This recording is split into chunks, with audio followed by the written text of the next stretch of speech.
소가 남자나 여자를 받아서 죽이면 그 소는 반드시 돌로 쳐서 죽일 것이요 그 고기는 먹지 말 것이며 임자는 형벌을 면하려니와 소가 본래 받는 버릇이 있고 그 임자는 그로 말미암아 경고를 받았으되 단속하지 아니하여 남녀를 막론하고 받아 죽이면 그 소는 돌로 쳐 죽일 것이고 임자도 죽일 것이며 만일 그에게 속죄금을 부과하면 무릇 그 명령한 것을 생명의 대가로 낼 것이요 아들을 받든지 딸을 받든지 이 법규대로 그 임자에게 행할 것이며 소가 만일 남종이나 여종을 받으면 소임자가 은 30세겔을 그의 상전에게 줄 것이요 소는 돌로 쳐서 죽일지니라. 사람이 구덩이를 열어두거나 구덩이를 파고 덮지 아니하므로 소나 나귀가 거기에 빠지면 그 구덩이 주인이 잘 보상하여 짐승의 임자에게 돈을 줄 것이요 죽은 것은 그가 차지할 것이니라. 이 사람의 소가 저 사람의 소를 받아 죽이면 살아있는 소를 팔아 그 값을 반으로 나누고 또한 죽은 것도 반으로 나누려니와 그 소가 본래 받는 버릇이 있는 줄 알고도 그 임자가 단속하지 아니하였으면 그는 소로 소를 갚을 것이요 죽은 것은 그가 차지할지니라.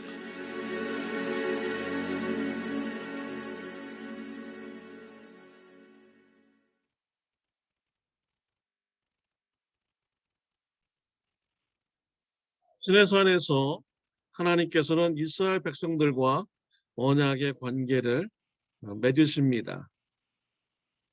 언약의 관계, 하나님께서 말씀을 주시고 이스라엘 백성들이 순종을 하면 하나님께서 이스라엘 백성들을 하나님의 소유가 되게 하시고 거룩한 백성이 되게 하시고 제사장 나라가 되게 하신다는 말씀을 주셨습니다. 하나님께서 주시는 말씀, 십계명을 주셨습니다. 오늘 본문에서는 십계명을 구체적으로 살인하지 말라라는 계명을 설명을 하여 주시고 있습니다. 어제 월요일 큐티 본문에는 사람이 사람을 죽인 경우에 관한 말씀을 주셨습니다. 살인자는 사형을 처하라라고 하였습니다. 실수로 사람을 죽인 자에게는 도피성으로 피하라고 하였습니다. 서로 다투다가 상대방이 몸이 다치는 이런 피해를 입으면 배상을 하라고 하였습니다. 또 종을 죽였으면 종을 때려서 장애인이 되게 하면 자유를 주라라고 하였습니다. 이것이 월요일 큐티 본문입니다. 오늘 본문에서도 살인하지 말라에 관한 이런 말씀을 자세하게 주시고 있습니다. 가축이 사람을 죽인 경우를 말씀해 주시고 있습니다. 가축이 소가 사람을 쳐서 죽였으면 소를 죽이라고 하였습니다. 소 주인에게는 책임이 없다라고 하였습니다. 그러나 소 주인이 자기가 기르는 소가 사람을 자주 받는 그런 소인 것을 알고 있었을 때 소가 사람을 쳐서 죽이면 그 주인도 같이 사형에 처하라라고 하였습니다. 주인이 소 관리를 잘하지 못했기 때문에 주인도 책임이 있다라는 것입니다. 또 하나님께서는 그 소 주인이 살 수 있는 길도 열어주셨습니다. 피해자의 가족이 배상금을 원할 경우 배상금을 지불하면 소 주인이 살 수 있다라는 말씀을 주셨습니다. 또 소가 남종이나 여종을 쳐서 죽이면 소를 돌로 쳐서 죽이고 배상금으로 30세겔을 종의 주인에게 배상하라고 하였습니다. 소는 오늘날도 매우 비쌉니다. 그러니 과거에 농경사회 때 소는 얼마나 가치가 있었을까요? 현대보다 훨씬 더 가치가 있었을 것입니다. 재산의 큰 목록일 것입니다. 저도 한국의 농경사회에서 농부들이 소를 잡아먹는다는 것은 상상하지도 못하는 일이다라는 이런 소리를 이렇게 들었습니다. 소가 그만큼 농경사회에서는 큰 재산인 것이죠. 그런데 이런 소가 사람을 죽였을 경우 소를 죽이라는 것입니다. 재산적 그런 피해를 감당하면서 거기에 대한 배상을 하라는 것이죠. 하나님께서는 소의 그런 가치보다 사람의 생명을 소중히 여기라는 이런 말씀을 주시는 것입니다. 소 주인이 자기 소가 사람을 받는 것을 알면서도 방치해서 사람을 죽인다면은 소 주인도 같이 사형에 처하라고 했습니다. 얼마나 하나님께서 그런 재산적 가치보다 사람의 생명을 소중히 여기는가를 우리가 알 수 있는 말씀인 것이죠. 우리는 삶을 살면서 재물보다 사람의 생명이 소중함을 우리는 늘 깨닫고 우리는 실천하면서 살아가야 됩니다. 사사고가 났을 때 미국에서는 이러한 생명의 존엄성을 지키는 이런 모습을 볼 수가 있죠. 사사고가 나면은 미국에서는 먼저 그 사람이 다쳤는지 안 다쳤는지 먼저 그것을 확인합니다. 사람이 다쳤으면 정도에 따라서 대응을 하는 것이죠. 911을 불러서 사람을 병원으로 이송하든지 또 가벼운 상처이면은 나중에 이제 병원에 가서 치료받는 것을 이제 보험회사를 통해서 모두 다 배상을 하여 줍니다. 이렇게 먼저 사람에 대한 그런 다쳤는지 안 다쳤는지를 먼저 보고 그 다음에 이제 누가 잘못했는지를 따지기 위해서 서로 배상을 책임지기 위해서 보험회사 정보를 교환하고 돌아가게 됩니다. 이렇게 되면 뭐 이제 보험회사가 대신 잘했는지 잘못했는지 대신 싸워주고 거기에 대해 합당하게 배상을 하여 주는 것이죠. 매우 참 좋은 제도인 것 같아요. 사사고가 났는데 무조건 내 잘못이 아니야. 당신 책임이야.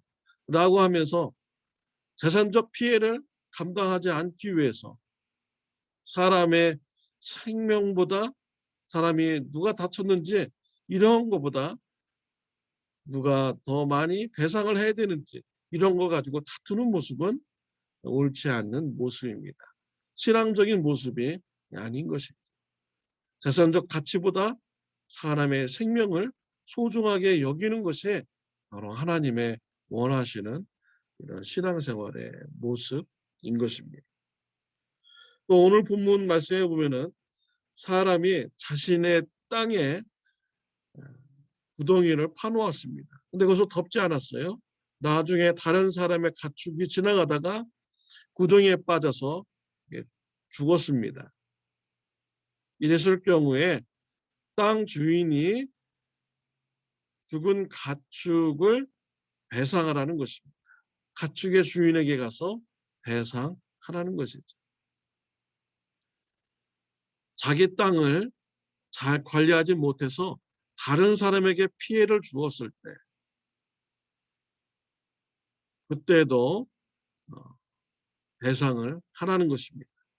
여기는 내 땅이니까 또 내가 파놓은 굴이니까 나에게는 아무 책임이 없어 라는 이런 태도는 하나님께서 기뻐하시지 않는 태도인 것입니다. 비록 내 땅이라고 할지라도 내가 땅 관리를 잘못해서 다른 사람에게 피해를 주었다면은 배상하는 것이 하나님 보시기에 공의로운 이런 일인 것이죠. 우리는 이런 말씀을 우리가 잘 실천을 해야 됩니다. 내 잘못으로 인해서 다른 사람이 피해를 입었을 경우 우리는 거기에 대해서 합당한 배상하는 삶을 살아야 됩니다. 내 돈이 아까워서 그 사람의 잘못한 점도 막 들춰내면서 배상하지 않으려는 이런 모습은 신앙적인 모습이 아닌 것입니다. 공의로운 모습이 아닌 것이죠. 불의한 이런 모습인 것입니다. 내 잘못으로 인해서 다른 사람의 재산적 피해를 받게 된다면 그 사람에게 합당한 배상금을 해 주어야 됩니다. 이것이 바로 하나님께서 원하시는 신앙인의 모습인 것이죠. 저와 여러분들이 이러한 공의로운 삶을 우리가 살아간다면은 세상 사람들과 다른 삶을 살아가는 것입니다. 세상 사람들이 우리를 보고 도전을 받게 되죠. 왜 저 사람이 저렇게 행동을 하는가? 나중에 봤더니 하나님의 말씀을 지키려는 공의로운 모습 때문에 배상을 한다라는 것을 알면은 하나님의 영광이 드러나게 되는 것이죠. 그분들이 하나님이 어떠한 분이심을 알게 되는 것입니다. 하나님께서는 이스라엘 백성들과 언약의 관계를 맺으셨습니다. 그 언약의 말씀을 지키며 거룩한 백성, 제사장, 하나님의 소유된 백성으로 삼아주신다고 했어요. 근데 그 언약의 말씀을 보십시오. 부당한 것을 요구하셨습니까? 불의한 것을 요구하셨습니까? 아니죠. 하나님께서는 사람의 생명을 소중히 여기라는 이러한 말씀을 주신 것입니다. 그리고 피해를 주었다고 하면은 거기에 합당한 배상을 하라는 이런 하나님의 말씀인 것입니다. 얼마나 공의로운 말씀입니다. 하나님께서는 이런 말씀을 지키면 하나님의 소유된 백성이 되고 제사장 나라로 삼아주신다고 하셨습니다. 하나님은 공의로우신 분입니다. 하나님은 그의 백성들이 공의로운 삶을 살기를 원하십니다. 아버지가 거룩하니 자녀들도 거룩한 삶을 살아가기를 원하시고 있습니다. 사랑하는 성도 여러분, 우리가 예수 그리스도의 보혈의 피로 우리가 죄 사함을 받고 구원받았습니다. 하나님의 자녀가 되었습니다. 하나님의 사랑에 감사하고 예수님의 사랑에 감사한다면 하나님께서 원하시는 공의로운 삶을 살아가는 저와 여러분들이 되시기를 바랍니다. 사람의 생명을 재산적 가치보다 소중하게 여기는 저와 여러분들이 되시기를 바랍니다. 이웃들에게 피해를 주었다 하면은 그 피해를 배상할 수 있는 공의로운 삶을 살아가는 저와 여러분들이 되시기를 바랍니다. 기도드리겠습니다. 하나님 아버지 감사합니다. 하나님께서 생명을 소중하게 여기시는 분임을 말씀을 통해서 같이 나누었습니다. 세상의 재산적 가치보다 사람의 생명이 소중하게 여기시는 것을 율법을 통하여서 또한 우리에게 가르쳐 주셨습니다. 이웃에게 피해를 주었을 때 배상하는 책임도 가르쳐 주셨습니다. 하나님 사랑에 감사해서 우리가 생명을 소중하게 여기고 이웃에게 피해를 줬을 때 배상하는 공의로운 삶을 살아가는 저와 우리 성도님들 되게 하여 주옵소서. 예수님의 이름으로 기도드렸습니다. 아멘. 좋은 하루 되시기를 바랍니다.